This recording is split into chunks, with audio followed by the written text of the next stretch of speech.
नमः शिवाय। इस कक्ष में उपस्थित समस्त हिंदू तत्व साधकों को हमारा हृदय से आंतरिक आशीर्वाद।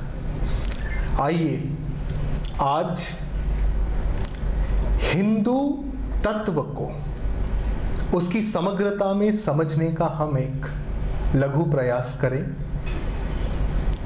विश्व की इस महान आध्यात्मिक संस्कृति हिंदू संस्कृति को उसकी पूर्णता में समझते हुए आज के युग में, आज के चुनौतियों के परिदृश्य में इस तत्व ज्ञान को हमें कैसे जीना है, इसका हम समग्र चिंतन करें।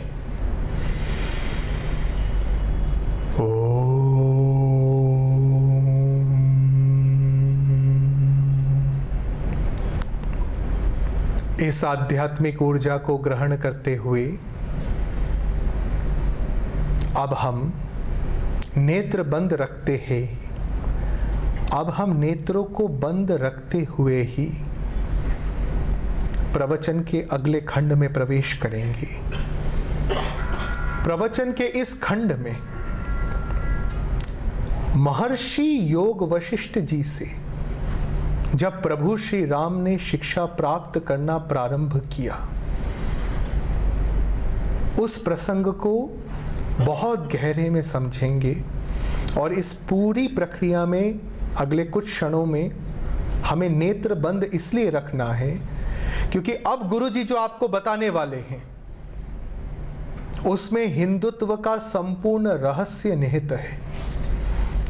और यह रहस्य बिना एक क्षण भी विचलित हुए, बिना एक क्षण भी एकाग्रता को खोए हमें समझना है, हमें ग्रहण करना है। तभी हम इस पूरे कार्यक्रम के, इस प्रवचन के मर्म को समझ पाएंगे। हिंदुत्व अभियान क्या है और इस अभियान का शिष्य बनकर हमारा स्वयं के प्रति क्या कर्तव्य है, समाज के प्रति क्या कर्तव्य है, राष्ट्र के प्रति क्या कर्तव्य है, हिंदू धर्म के प्रति क्या कर्तव्य है, उसको हम समग्रता में समझ पाएंगे। उसके अनुरूप हम जीवन में इस तत्व ज्ञान को आचरण में ला पाएंगे। प्रसंग यह है कि जब महर्षि वशिष्ठ जी के पास प्रभु श्री राम गए और उन्होंने महर्षि वशिष्ठ जी से शिक्षा प्राप्त हो ऐसा निवेदन किया, तो सर्वप्रथम महर्षि वशिष्ठ जी ने प्रभु श्री राम से पूछा कि शिक्षा ग्रहण करने कौन आया है। तो प्रभु श्री राम ने कहा कि जो शिक्षा ग्रहण करने आया है उसको भी जान सकूं और जो शिक्षा ग्रहण करने योग्य हो उसको ग्रहण कर सकूं, ऐसी आप मुझ पे कृपा करें। जब प्रभु श्री राम ने यह कहा तब महर्षि वशिष्ठ जी ने कहा कि तब ठीक है, मैं तुम्हें शिष्य के रूप में ग्रहण करता हूं। अगर प्रभु श्री राम ने यह कहा होता कि मैं राम दशरथ पुत्र सूर्यवंशी आपसे शिक्षा ग्रहण करने आया हूं, तो महर्षि वशिष्ठ उनको शिक्षा देने वाले नहीं थे।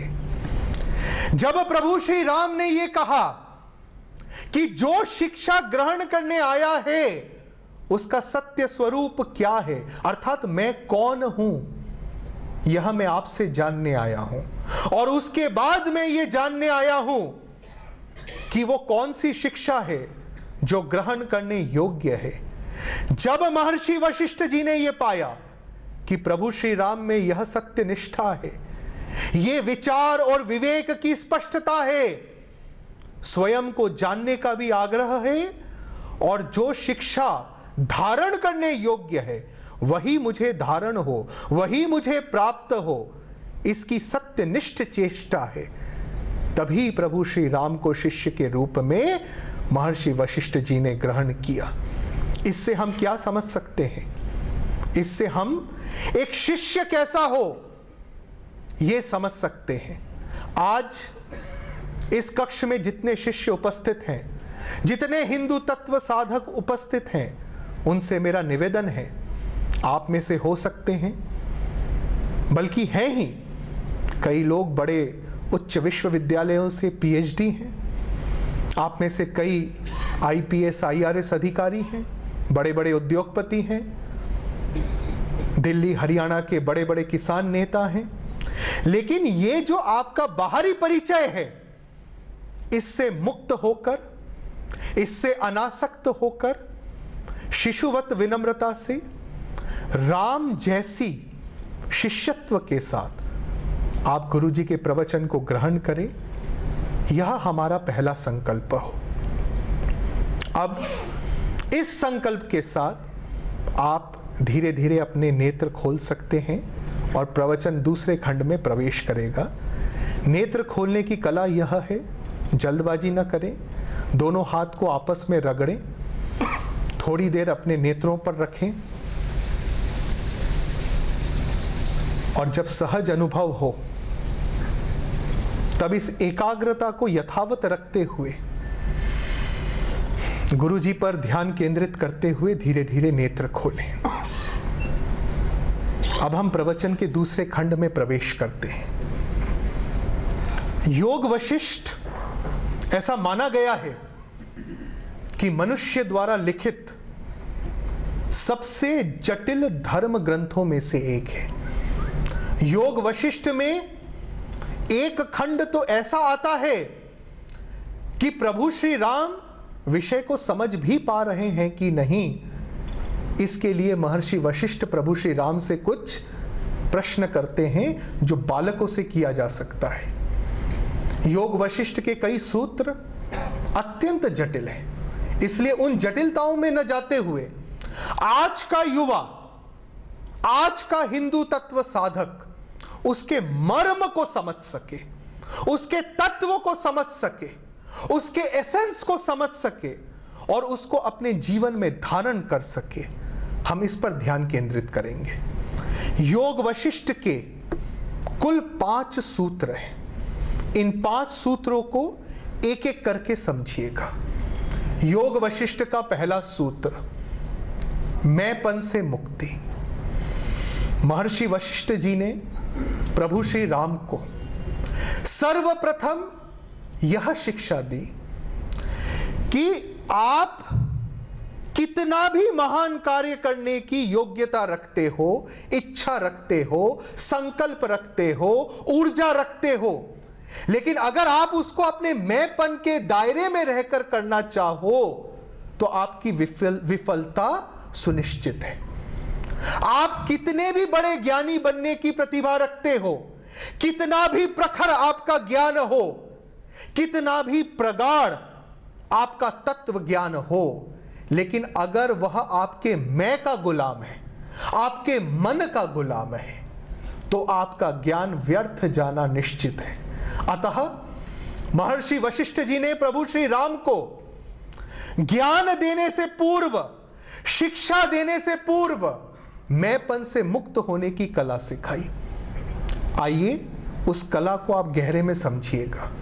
पहले हम समझें कि ये मैं है क्या। क्या मैंपन का अर्थ, अहंकार का अर्थ मात्र घमंड है? क्या अगर किसी व्यक्ति में यह भाव हो कि मैं बड़ा हूं, मैं धनवान हूं, मैं महान हूं, तो क्या बस इतना ही होना अहंकार है? और अगर वो ये बोलना शुरू कर दे कि अरे मैं तो कुछ भी नहीं, तो क्या वो विनम्रता को प्राप्त कर गया? नहीं। अहंकार का अर्थ है, मैंपन का अर्थ है कि जब तक आपका जीवन, आप जीवन में क्या करते हो, वो आपके मैं, मेरा और मुझे पर ही केंद्रित हो, तब तक आप अपने अहंकार के दास हैं। मैं इसका आपको एक व्यवहारिक उदाहरण देता हूं और उस उदाहरण से हम प्रभु श्री राम के समय को समझने का प्रयास करेंगे। आप सबको यह पता है, आप सबको यह ज्ञात है कि आज से 1000 वर्ष पूर्व भारत न केवल विश्व का जगत गुरु था, न केवल भारत हिंदू संस्कृति का सिरमौर था, अपितु आर्थिक समृद्धि, आध्यात्मिक ज्ञान इसके भी शीर्ष पर था। भारत में जब हुन सेन जैसे चीन के बड़े बड़े विद्वान दार्शनिक आए तो उन्होंने ग्रंथ पे ग्रंथ लिखे कि भारत की आर्थिक विकास जन जन को उपलब्ध है, भारत में दूध दही की नदियां बहती हैं। इतने महान भारत को 1000 साल की गुलामी झेलनी पड़ी। भारत अपने संस्कृति से रहित होता गया। अपने संस्कृति का विश्व विस्तार करना तो दूर, अपने ही घर में अपने श्रेष्ठ संस्कारों की रक्षा करने में वो असमर्थ रहा। क्या कारण है? कारण यह है कि जब हमें समृद्धि प्राप्त हुई तो हमारे जो समृद्ध राजा थे, शिक्षाविद थे, वो आज की ही तरह कहीं ना कहीं केवल उस समृद्धि को भोग करने में खो गए। आज से 700 साल पहले, आज से 700 से 1000 साल पहले, ये जो 200-300 साल का कालखंड रहा। छोटा सा प्रश्न है, क्या प्रभु श्री राम का नाम आप सबने सुना है? सुना है। मुझे सबसे उत्तर चाहिए। जितनी मात्र शक्तियां बैठी हैं, बहनें बैठी हैं, किसी भी पृष्ठभूमि का व्यक्ति बैठा हो, कितने भी पीछे बैठा हो, उत्तर सामूहिक रूप से आए, क्योंकि यह सामूहिक साधना का मंच है। क्या प्रभु श्री राम का नाम आप सबने सुना है? अब जब आप उत्तर दें इसके आगे का, तो अपने जीवन से मेरे एक एक प्रश्न को तौलते जाए। मैं आपको वचन देता हूं कि अगले आधे घंटे में पूरे रामायण का तत्व ज्ञान, संपूर्ण उपनिषदों का तत्व ज्ञान आपको उस भाषा में उपलब्ध हो जाएगा जिसको आप आधे घंटे बाद तुरंत अपने जीवन में लागू कर सकेंगे। और अगर आप एक पुलिस अधिकारी हैं तो श्रेष्ठ पुलिस अधिकारी बन सकेंगे, अगर एक किसान हैं तो कई गुना श्रेष्ठ किसान बन सकेंगे। इस व्यवहारिकता की भाषा में आपको हिंदू धर्म के समस्त रहस्यों का समग्र ज्ञान हम आपको देंगे। बस एक शर्त है, मेरे एक एक प्रश्न का उत्तर सबसे सामूहिक रूप से आए और उत्तर आप अपने जीवन को तौलते हुए दें। मैं फिर से शुरू करूंगा और कई सारे प्रश्न एक के बाद एक आएंगे, एकाग्रता बनी रहे। प्रभु श्री राम का नाम सबने सुना है? सुना है। प्रभु श्री राम के जीवन से सब अवगत हैं? प्रभु श्री राम का जन्म कहां हुआ था? अयोध्या। मेरे को उत्तर सबसे चाहिए, एक तरफ से नहीं। प्रभु श्री राम का जन्म कहां से कहां हुआ था? किसके घर हुआ था? सम्राट दशरथ के। ये शब्द बहुत जरूरी है। आप अपने परिदृश्य में कितने ऐसे संभ्रांत लोगों को जानते हैं? इस पर थोड़ा विचार करिएगा। इस एक चीज को आपने समझ लिया तो पूरे आध्यात्म को आपने समझ लिया। और आध्यात्म के नाम पे आज जितने पाखंड चलते हैं, उस पाखंड से भी आप हमेशा के लिए मुक्त हो जाएंगे। मैं आपको 3 ऐसे सूत्र देने वाला हूं। आप अपने आसपास कितने ऐसे संभ्रांत लोगों को जानते हैं जो अपने बच्चों को यह बोले कि बेटे तुम्हें बड़ा होकर राष्ट्र, धर्म और संस्कृति की निस्वार्थ साधना करनी है? आप ऐसे कितने आईपीएस अधिकारियों को जानते हैं जो अपने संतान को यह बोले कि बेटा सामर्थ्यवान बनो, आईएएस अधिकारी बनो, पर इसलिए नहीं कि तुम्हें उससे मिलने वाले यश, सत्ता और पैसे से आसक्ति हो, अपितु इसलिए कि झारखंड, छत्तीसगढ़ के नक्सल प्रभावित क्षेत्रों में जो सबसे आदिवासी, सबसे गरीब व्यक्ति है, तुम उसको सशक्त कर सको और उस प्रक्रिया में तुम्हारे प्राण जाए तो मैं गौरवान्वित महसूस करूंगा। ऐसे कितने लोगों को आप जानते हैं जिसका जीवन, इसको ध्यान से समझिए, बहुत गहरी बात है, जिसका जीवन उसका मैं केंद्रित हो गया, मतलब उसके जीवन में सब कुछ उसके मैं से प्रारंभ होता है और मैं पे ही अंत होता है। मान लीजिए प्रसंग यह है, राष्ट्र खतरे में है, उसके लिए आसाम जाकर संघर्ष करने की आवश्यकता है, और व्यक्ति यह सोचे इसमें मेरा क्या फायदा, मैं तो हरियाणा में बड़े आराम से हूं, मैं तो पंजाब में, मैं तो दिल्ली में बड़ा सुरक्षित हूं। आसाम में अगर राष्ट्रवादी शक्तियों का हनन होता भी है तो मुझे क्या, होने दो। यह मानसिकता जिस व्यक्ति में आ गई, तय मान के चलिए उसका हरियाणा भी खतरे में पड़ेगा, उसका दिल्ली भी खतरे में पड़ेगा।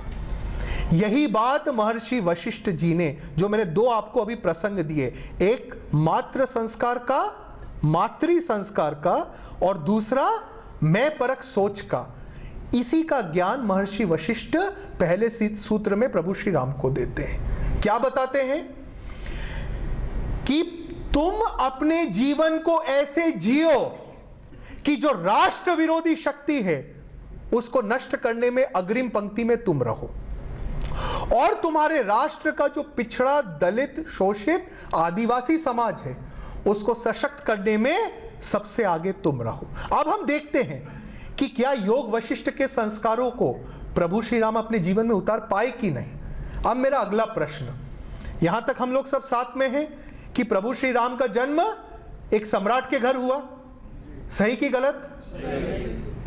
क्या उनको बचपन में भोग विलास, ऐशो आराम की कोई कमी थी?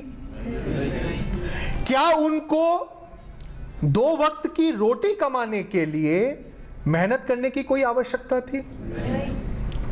अब आप आज के राजनीतिज्ञों की तरह थोड़ा सा सोचिए, क्या उनके हित में यह नहीं रहता कि उनके राज्य का जो गरीब है वो गरीब ही रहे, जो दलित है वो दलित ही रहे, जो शोषित है वो शोषित ही रहे, ताकि सामर्थ्यवान बनकर कोई उनके विरुद्ध खड़ा ना हो सके? क्या उनके हित में यह नहीं रहता?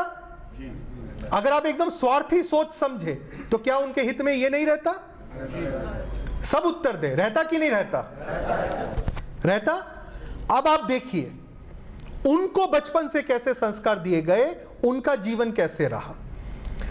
प्रभु श्री राम का लालन पालन किसने किया था?